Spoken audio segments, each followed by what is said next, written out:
નમો હરિહંતાણમ, નમો સિદ્ધાણમ, નમો આયર્યાણમ, નમો સુવચ્છાયાણમ, નમો લોય સવ્વસાહુણમ, કેશો પંચણમુક્કારો સર્વપાપપરાસણો, મંગલાણં ચ સર્વેશે પરમં હવૈ મંગલમ.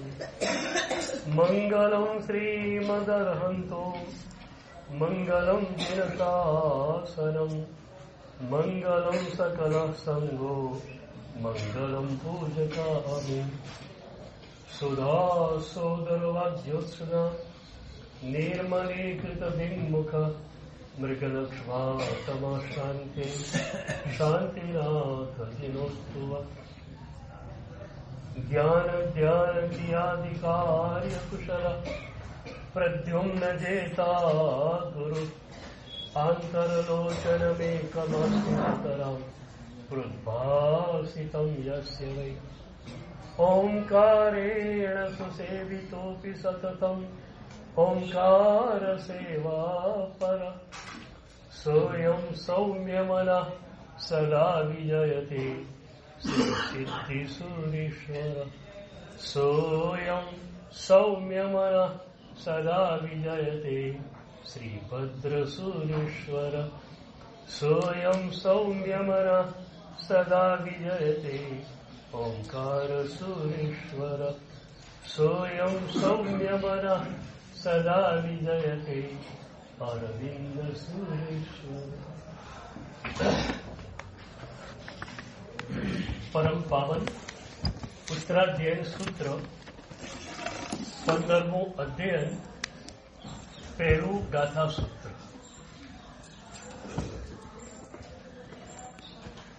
મોળમ ચરિસ્સામી સવિચ્ચ ધમ્મમ, સહિયે ઉચ્ચુકરણે નિયાણ છિન્ને. સહિયે હું મારી સ્વભાવ દશાની સાથે જ હું, પરભાવ દશાની અંદર અનંતા જન્મો મેં કાઢ્યા. હવેનો આ જન્મ માત્ર અને માત્ર સ્વાનુભૂતિ માટે. આપણને પરંપરા પણ એટલી બજાવી પડી છે કે આપણે આપણી પરંપરા પ્રમાણે ચાલીએ નહીં તો પણ સ્વાનુભૂતિ દૂરની ઘટના નથી. બે શબ્દો આપણી પરંપરામાં છે, ત્યાગ અને વૈરાગ્ય. ત્યાગ જે છે એ પદાર્થોના સ્તર પરની ઘટના છે. વૈરાગ્ય જે છે એ મનના સ્તરની ઘટના છે. ત્યાગ એ વ્યવહાર સાધના, વૈરાગ્ય એ નિશ્ચય સાધના. ત્યાગ જરૂરી છે. જેટલા ઓછા પદાર્થો તમારી પાસે હશે એટલી તમારી ચેતનાને પરમાં ફેલાવવાની શક્યતા ઓછી રહેશે. એટલે જેટલા પદાર્થો ઓછા એટલું સરસ ત્યાગ. પણ એ ત્યાગ વ્યવહાર સાધના છે. એ વૈરાગ્યની અંદર પરિણમે નહીં અને ત્યારે ત્યાં ઉભી રહે તો પ્રભુ સંમત એ સાધના નથી. ત્યાં વૈરાગ્યમાં પરિણમવું જ જોઈએ. વૈરાગ્ય એટલે શું? પરની અશ્રદ્ધા, પર પદાર્થો, પર વ્યક્તિઓ કે પર એવું શરીર કશાથી મને સુખ ન મળી શકે આવી એક દૃઢ માન્યતા, એ છે વૈરાગ્ય. અત્યાર સુધી ત્યાગ ઘણા જન્મોમાં થયો. સાધુ સાધ્વી તરીકે પણ કર્યું, ક્યારેક સંન્યાસી તરીકે કર્યું, ક્યારેક સુફી યોગી તરીકે પણ કર્યું. પણ જ્યાં જ્યાં માત્ર ત્યાગ હતો અને વૈરાગ્ય નહોતો ત્યાં આપણે ચૂકી ગયા. એટલે આખી જિંદગી સુધી બે જોડ કદાચ વસ્ત્રોથી ચલાવ્યું હોય, એક કે બે પાત્રથી ચલાવ્યું હોય, કે ખાવામાં એક કે બે દ્રવ્યો જ વાપર્યા હોય, પણ પર તરફથી અશ્રદ્ધા ન આવી હોય તો શું થાય? આનાથી મને દેવલોક વગેરે મળે, અને એ દેવલોકમાં ગયા પછી એ દૈવિક સુખોમાં અત્યંત રતિભાવ થઈ જવાનો. એટલે દળી દળીને ઢાંકણીમાં થઈ, એને પોતાને કોઈ બેનિફિટ નહીં મળે. ત્યાગ વૈરાગ્યમાં પરિણમવો જ જોઈએ. એકવાર શંકેશ્વરમાં પૂજ્યપાદ જંબુજી મહારાજ સાહેબ જોડે હું બેઠેલો ઉપાશ્રયમાં. એક ભાઈ આવ્યા, સાધક હતા, અને એમની સાધનાની વાત કદાચ બીજા કોઈ કહ્યું હોત ને તો આપણને અનુભવ ના થાય એવું હતું. પણ એ ભાઈએ જ પોતે એલપી રેકોર્ડ શરૂ કરી નાખી. આટલા વર્ષોથી મારે આઈએમબીલ ચાલુ છે, જિંદગી સુધી મારે આઈએમબીલ ચાલુ રાખવા છે. આઈએમબીલની અંદર માત્ર ઘઉંની અથવા જવની રોટલી લઉં છું, એક જ દ્રવ્ય, અને પાણી બીજું દ્રવ્ય, અને એમાં પણ મીઠું નહીં જ નાખવાનું. રોટલી કેટલી? તો ઘઉંનું પ્રમાણ નક્કી કરી નાખ્યું છે કે આટલા ગ્રામ ઘઉં અને એની રોટલી બને એટલી જ મારે ખાવાની. આટલું કહ્યું ત્યાં સુધી બરોબર હતું. પછી એ ભાઈ આગળ ચાલ્યા. સાહેબ, ત્યાગ તો ખરેખર આ જ કહેવાય ને. બાકી આઈએમબી કરે લોકો જલસાથી બધું વાપરે, ટેસ્ટી પુડલા, ટેસ્ટી ઢોકળા, અને કે આઈએમબી કર્યું, ક્યાં એ ત્યાગ છે? એટલે પોતાની સાધનાની મહત્તા ગાય બજાવીને એણે કીધી, બીજાની સાધનાને તોડી એણે. શિષ્ટાચાર એવી બધા છે ને કે આપણી ઈચ્છા હોય કે નહીં ઈચ્છા, આપણે સાંભળવું તો પડે. સાંભળી લીધું સાહેબે.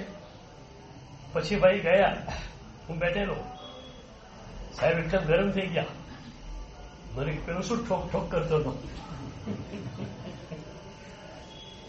હું આમ કરું, હું આમ કરું, હું આમ કરું. સાહેબ બગડ્યા. સાહેબ કે અલ્યા તારા કરતા ચકલાન પારેવા ઊંચા થઈ ગયા. તે શું કર્યું? તો ઘઉંની રોટલી બનાવડે નથી, એકલા ઘઉં ખાઈ જાય છે, અને મળે તો ખાય એટલે ઉપવાસ કરે. તારા કરતા ચકલા અને પારેવાની સાથે ઊંચું થઈ. એટલે ત્યાગ હોય તો પણ ત્યાગનો અહંકાર ક્યારે ન હોઈ શકે. ત્યાગનો અહંકાર જો તમને આવી ગયો તો ખલાસ. એટલે જ અહીંયા 15મા અધ્યાયમાં એક સરસ વિશેષણ સાધકને આપ્યું છે આગળ. આય ગવેષય સભિક્ષુ. જે આત્મગવેષક છે તે સાધુ છે. સતત એ શોધ્યા કરે છે કે મારામાં ક્યાંય ભૂલ નથી ને, ક્યાંય કોઈ ક્ષતિ આવી જતી નથી ને. ભર્તૃહરિ દીક્ષા લીધેલી, સંયમ, ગુરુની આજ્ઞાથી એકલા વિચરે છે. જે 92 લાખ ગામોનો સ્વામી હતો, માળવાનો અધીશ, એ માત્ર લંગોટી પહેરીને ફરે છે, પણ એની પાસે મસ્તી છે. એક ગામની બહાર સાંજે આવેલા હશે, પ્રવાસ કરતા કરતા ગામમાં અંદર જવાની જરૂર લાગી રહી. ગામ બારે કૂવો હતો, કૂવાની બાજુ મોટી શિલા હતી. આટલી સરસ શિલા છે, ગામમાં વળી કોઈ રૂમ ગોતવાની જરૂર ક્યાં છે? આપણે એ શિલા ઉપર બેઠા રાતના 11, 12, 1 વાગ્યા સુધી ધ્યાન કર્યું. શરીર થાક્યું એટલે સુઈ ગયા. 5:30, 6 વાગ્યાના સમય બાજુમાં કૂવો હતો, ત્યાં પરિહારીઓ પાણી ભરવા આવી. એ વખતે ભર્તૃહરિનો હાથ એના માથાની નીચે હતો. આખું શરીર શિલાઓ પર. આપણે સંસારનો ઉત્તરપટો બાંધી એને કાંઈ નહોતું. શિલાઓ પર આખું શરીર, માથા નીચે ખાલી હાથ. એક પલિહારીએ જોયું, ઓળખી પણ ગઈ, અને એણે પોતાની બહેનપણીને કહ્યું, જોયું આખું માળવાનું રાજ છોડ્યું, થોડુંક છોટે ગયા, માથાની જે શિલાઓ તો વાંધો શું હતો, પણ ના, માથાને પોચું પોચું લાગવું જોઈએ, એટલે નીચે હાથ રાખ્યો છે. ભર્તૃહરિએ સાંભળ્યું, સાધક કેવો આત્મગવેષક હોય, તરત જ એમણે જોઈ લીધું, વાત તો બિલકુલ સાચી છે. કેમ? માથાની નીચે હાથ રાખવાની જરૂર શું પડી? આખું શરીર જો શિલા ઉપર રહી શકે તો માથું કેમ ન રહી શકે? એટલે એ બહેનની વાત એમણે સ્વીકારી લીધી. તરત જ હાથે એમણે લઈ લીધો, હાથ સીધો કરી નાખ્યો. એટલે બહેન જોયું કેવું ટીચકું ચડાઈ ગયું છે. આટલું કીધું માં કેટલું ખોટું લાગી. અને ભર્તૃહરિ હશે છે મસ્તી. જ્યાં તમે પરરસથી મુક્ત થયા ને, ધીરે ધીરે તમારી મસ્તી આવવા માંડશે. પરરસ એટલે પરમાં શું સમજ્યા તમે? પદાર્થો, વ્યક્તિ, શરીર.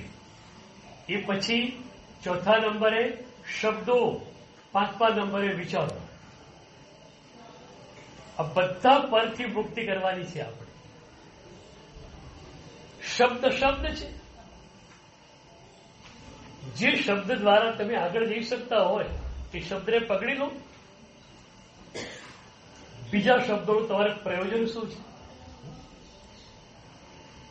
માણસ રસ્તામાં જતો હોય, લોભી માણસ હોય, 2-5 રૂપિયાની નોટ પડેલી એવું તો લઈ દેશે,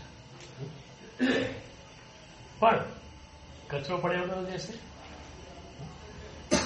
એને પણ એટલો ખ્યાલ છે આ સંપત્તિ કહેવાય, આ કચરો કહેવાય. એમ જે શબ્દ દ્વારા પ્રભુ મળે, પ્રભુની આજ્ઞા મળે, એ શબ્દ લેવાનો. બીજો શબ્દ લેવાનું પ્રયોજન શું છે? એ સામાન્ય માણસને ખ્યાલ છે કે પૈસા મારા માટે જરૂરી છે, કચરો મારા માટે જરૂર નથી. કચરો મારા ઘરમાં હું બહાર ફેંકું છું. એટલે કચરો કોઈ કાળે લેશે નહીં, માત્ર પૈસા લઈ લેશે. આપણામાં આટલી પણ સમજણ ન હોય, બની શકે.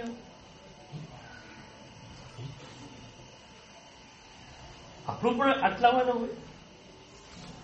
શબ્દ તો શબ્દ છે, સવાદવાદ. તો સ્વાનુભૂતિ માટેની ઝંખના જાગી છે. એના માટે પરરસથી મુક્ત બનવું છે. એના માટે 2 પેટા સાધનાઓ છે. મારી ઈચ્છા છે કે સ્વાનુભૂતિના 3 સ્ટેજીસ છે. પહેલું સ્વાનુભૂતિનો અરુણોદય, બીજું ચરણ સ્વાનુભૂતિનો સૂર્યોદય, ત્રીજું સ્વાનુભૂતિનો મધ્યાહન. તો હમણાં અરુણોદયની વાત કરી નાખો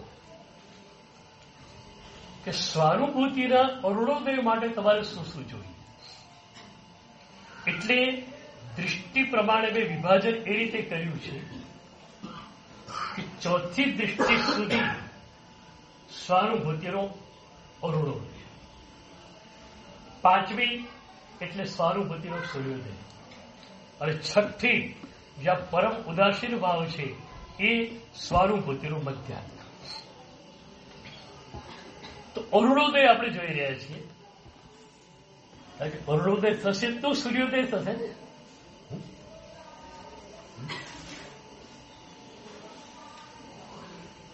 તો પહેલી સાધના ગઈકાલે આપી પરરસથી મુક્તિ.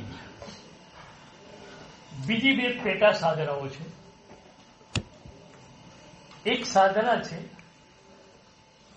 દેહાધ્યાસ મુક્તિનો અભ્યાસ અને બીજી સાધના છે નિર્વિકલ્પ દશાનો અભ્યાસ.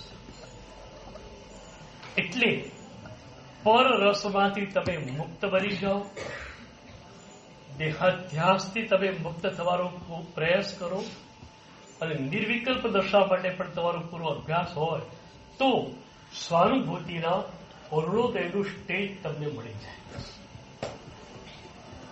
હું 6 મહિનાનો કોર્સ આના માટે આપી શકું કે 6 મહિના તમે ઘૂંટો, નિષ્ઠાથી ઘૂંટો તો સ્વાનુભૂતિનો અરુણોદય તમને મળી જ જાય. એટલે 4 દૃષ્ટિ સુધીની આપણી યાત્રા સંપન્ન થઈ શકે. તો 2 પેટા સાધના એ આવી. પહેલી દેહાધ્યાસ મુક્તિનો અભ્યાસ.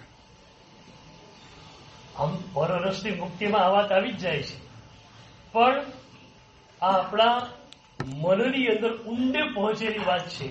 એટલે ઊંડેથી એ ગાંઠને કાઢવી છે અને એના માટે આને અલગ આપ્યું છે. અહંકાર, દ્વેષ, રાગ લગભગ કોના કારણે થાય છે? દેહાધ્યાસને કારણે. હું એટલે શરીર, આ નક્કી થઈ ગયું એટલે અહંકાર આવી ગયો. હું એટલે આ અહંકારે કોઈ છંછેડે, ગુસ્સો આવી ગયો. અને આ હું પરની પ્રીતિ, એ રાગ આવી ગયો. એટલે દેહાધ્યાસથી મુક્ત થવાનો અભ્યાસ કરવો પડશે. એ અભ્યાસ પહેલા તમે અનુપ્રેક્ષાથી પણ કરી શકો. દેહ મન વચન પૂતગલ થકી કર્મથી ભિન્ન મુજ રૂપ રે. રોજ આનું અનુપ્રેક્ષણ કરો. દેહ મન વચન થકી કર્મથી ભિન્ન તુજ રૂપ રે, મુજ રૂપ રે. હું આ બધાથી ભિન્ન છું. હું શરીર નથી જ, હું મન નથી જ. શરીર પૂતગલોની એક સંઘટના છે, મન પણ પૂતગલમય છે, મનોવર્ગણાના. નામ એ પણ એક બાહ્ય જગતની વસ્તુ છે. હું પૂતગલમય સંઘટના છું જ નહીં. અનુપ્રેક્ષામાં દ્રઢ રીતે આ વસ્તુ આવશે તો જ અનુભૂતિમાં જવાની શક્યતા છે. એટલે અનુપ્રેક્ષાનો મતલબ હું એ કરું છું કે દેહાધ્યાસ મુક્તિનો અભ્યાસ.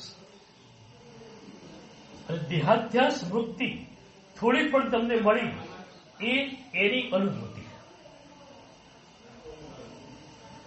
તો સતત અનુપ્રેક્ષા માટે તમારે સમય રાખવો પડશે. પછી છે ને જયારે સ્વાનુભૂતિનું મધ્યાહન આવી ગયું ને તારે કાંઈ કરવાનું રહેતું નથી. પછી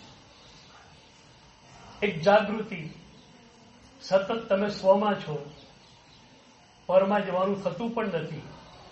એક આનંદની ધારા, એક જાગૃતિની ધારા, બધું સતત ચાલ્યા જ કરે છે. પણ આને મેળવવા માટે અભ્યાસ તો કરવો જ પડશે. અને અભ્યાસ નિષ્ઠાપૂર્વક કરવો પડશે. ખરેખર તમારા પૈકીના જે હું કોર્સ બતાવું છું એ કોર્સ 6 મહિના સુધી ઘૂંટે તો સ્વાનુભૂતિનો અરુણોદય એમની ભીતર થઈ જ જાય. અને એ પછી સ્વાનુભૂતિનો સૂર્યોદય કેમ કરવો એની વાત હું સમજાવી શકું. એટલે હમણાં માત્ર પહેલા સ્ટેજની જ વાત. જેમને હમણાંનું મારું પુસ્તક જોઈતું એ પણ કહી દેજો ધર્મ ઋષિને. સ્વાનુભૂતિ નામનું જ પુસ્તક છે. એમાં પણ 3 સ્ટેજ આ જ પાડેલા છે. પણ તમારે માત્ર અરુણોદય સુધી જ વાંચવાનું, આગળ નહીં વાંચવાનું. હું ઘણી વાર કહું, યોગ દૃષ્ટિ સમુચય તમે વાંચો ને તો પહેલી દૃષ્ટિ સુધી વાંચી લો, માત્ર પહેલી દૃષ્ટિ સુધી. પછી પુસ્તકને મૂકી દેવાનું. પહેલી દૃષ્ટિમાં જે ગુણો બતાવ્યા છે એ ગુણો તમારી ભીતર આવે પછી બીજી દૃષ્ટિને વાંચવાની, ત્યાં સુધી વાંચવાની. તો જ સ્વાધ્યાય થશે. નહીં તો માત્ર શબ્દાધ્યાય થયો છે, જેનાથી અહંકાર વધે, જેનાથી ભીતરની કોઈ પ્રાપ્તિ થાય નહીં, એ શબ્દાધ્યાય. અને જેનાથી સ્વરી દિશા ખુલે એ સ્વાધ્યાય. હવે સ્વાધ્યાય આ રીતે કરો. જે ગ્રંથ લો, જ્ઞાનસાર લીધું, પહેલું અષ્ટક, એને આત્મસાત કરો, પછી આગળ વાત. શબ્દોના પ્રલોભનમાં આવે જતા નહીં, વિચારોના પણ પ્રલોભનમાં જતા નહીં. માત્ર એક જ વાત, અનુભૂતિ મને મળવી જોઈએ. જેણે નક્કી કર્યું અનુભૂતિ મારી જોઈએ જ, અનુભૂતિ આ નહીં, ક્યાં દૂર છે. તો દેહાધ્યાસ મુક્તિનો અભ્યાસ, સતત આ કડી ઘૂંટવાની, દેહ મન વચન પૂતગલ થકી કર્મથી ભિન્ન મુજબ ઉપરી. હું ભિન્ન છું, ભિન્ન છું, ભિન્ન છું. પણ આ વિચાર ઠેઠ ભીતર સુધી જવા જોઈએ. આ વિચારો કોન્શિયસ માઇન્ડના લેવલે રહેશે તો તમને કંઈ મળશે નહીં. અસ્તિત્વના સ્તર પર આ વિચારો ઉતરે તો કામ થશે. વિચાર પણ કામના છે જ, વિચાર નકામા નથી. પણ વિચાર કોન્શિયસ માઇન્ડના લેવલને ભેદીને અસ્તિત્વના સ્તર તરફ જાય તો, નહીતર નહીં. તો દેહાધ્યાસનો અભ્યાસ, એની સાથે નિર્વિકલ્પ દશાનો અભ્યાસ. વિચારોને કેમ રોકવા, આપણે અભ્યાસ કરવો પડશે. કોઈ લેવા દેવા વિના, કોઈ કારણ વિના વિચારો સતત ચાલુ હોય છે. કરવાનું એ છે કે એ વિચારોની સ્વિચ તમારા હાથમાં આવી જાય. તમે ઓન કરો ત્યારે વિચાર થઈ શકે, તમે ઓફ કરો ત્યારે વિચાર બંધ થઈ શકે. નિર્વિકલ્પ દશાનો અભ્યાસ શું કરે? વિચારો પર તમને નિયંત્રણ આપે. એટલે શુભ વિચાર ચાલે છે, ચાલવા પણ દો તમે. જે ક્ષણ શુભમાંથી અશુભમાં વિચાર ગયો, તરત તમે નિયંત્રણ લાવી દો, સ્ટોપ કરી દો. એના માટે શું કરવું પડે? નિર્વિકલ્પ દશાનો અભ્યાસ. એના માટે મુખ્ય વસ્તુ તો આ જ છે કે 10 મિનિટ 15 મિનિટ શાંત ચિત્તે બેસી. કંઈ વિચારવું નથી, તે કરવું પણ નથી. આંખો બંધ, શરીર ટકતા, અને 10 થી 15 મિનિટ માત્ર શાંત ચિત્તે બેસવું છે. એના કારણે શું થશે? ધીમે ધીમે ધીમે વિકલ્પો પરનું નિયંત્રણ તમને મળશે. એવા સાધકો મારી પાસે છે જેમણે ખાલી 4-6 મહિના આ સાધનાને ઘોટી 10 મિનિટ એમણે કહ્યું, સાહેબ હવે તમે કહો છો તેમ વિકલ્પો પર નિયંત્રણ મારું આવી ગયું. કોઈ નિમિત્ત મળે છે, ક્રોધમાં જવાની શક્યતા થાય છે, અમે આંખો બંધ કરી શરીર ટકતા કે અમે બેસી જઈએ છીએ. બસ ક્રોધ છું, આસક્તિ છું, અહંકાર છું. નિર્વિકલ્પ દશાનો અભ્યાસ કરવો છે. પહેલા એકવાર કહ્યું કે વિચારથી વિચારને તોડો. તમારા કયા વિચાર સાર્થક એ મને કહો.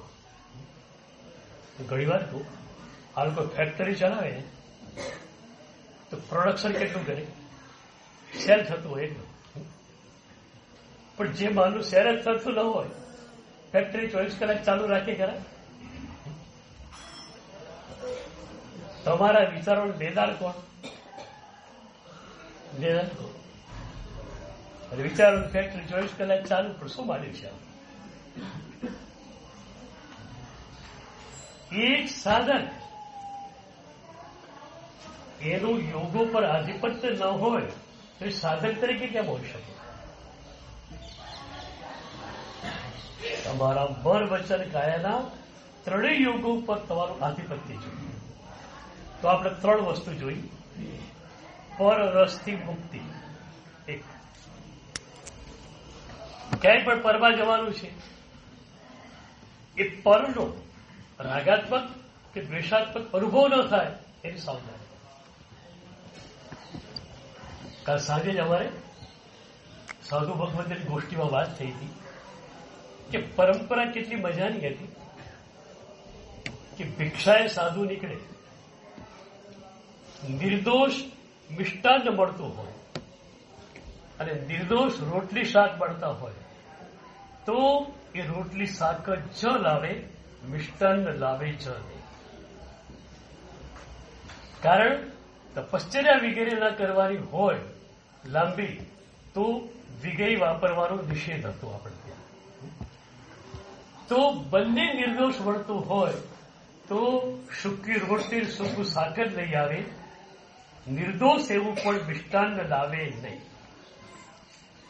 તો દસ્મિકારિક ટીકામાં એક કથા છે. એક મુનિ મિષ્ટાન્ન વગેરે લઈને આવ્યા, ગુરુએ પાત્ર જોયા, તરત જ કહ્યું, ભાઈ આમ કેમ? એ સાધુ આસક્તિથી લાવેલ અને ગુરુના ભયથી ખોટું બોલે, સાહેબ રોટલી શાક તો નિર્દોષ મળ્યા જ નહીં, આ જ નિર્દોષ હતું માટે આ લાવ્યો છું. આપણી આ પરંપરા, મને ખ્યાલ છે સૈયદમાં અમે લોકો હતા તો બપોરે એક મહાત્મા વરીને આવ્યા. વરીને આવ્યા અને સાહેબને બધું બતાવવાનું હોય, બતાવ્યું તો આખી તરફડી ભરીને અડદની દાળ. સાહેબ જમી ગયા. શું કર્યું આ તે? એક ઘરે દાળ પડી, શું કર્યું? એક જ દાળ, તુવરની દાળ હોય મિક્સ, કઢી હોય મિક્સ, હા એકલી અડદની દાળ કઈ રીતે? સાહેબ ગુસ્સે થઈ ગયા. સારું થયું એક શ્રાવકજી સામાયિકમાં બેઠેલા બાજુમાં, એ સાંભળી ગયા. એ ચરણો લઈને આવ્યા સાહેબજી પાસે, ગુરુદેવ એક વાત કરું, અમારે ત્યાં એવો નિયમ છે કે આ વારે આ જ દાળ કરવાની, એટલે આજના દિવસે બધા ઘરોમાં અડદની દાળ જ હોય. શિયાળાના સમયમાં જો ગરમા ગરમ ચારી તરફે લઈને જાય શિષ્ય તો ગુરુ ઉધળું લેતા. કેમ? ગરમા ગરમ સી રીતે આવી શકી? 10 કરીને ચા લીધી હોય, પાત્રું ખોલ્યું હોય, બંધ કર્યું, ખોલ્યું હોય, બંધ કર્યું હોય તો વરાળ તો નીકળી જ જાય. આટલું ગરમ રહે તેલ ફેલાય. તો પરંપરા એવી હતી કે જેમાં ન આસક્તિની કોઈ શક્યતા હતી, ન અહંકારની શક્યતા હતી, ન દ્વેષની શક્યતા હતી. આ જ પરંપરા પર ચાલીને 3 વસ્તુને બરોબર દ્રઢ કરું. 6 મહિનાનો કોર્સ. આ સાધના દીક્ષા છે. એને લેવી હોય વિધિસર કાલ આવી જજો, કાલ આવી જજો. વિધિપૂર્વક વાસક્ષેપ આપેલા સાધના દીક્ષા તમને આપી દઈશ. એટલે આવતીકાલથી તમારી દીક્ષા શરૂ થઈ જાય અને આ ગોઠવાનું તમારું શરૂ થઈ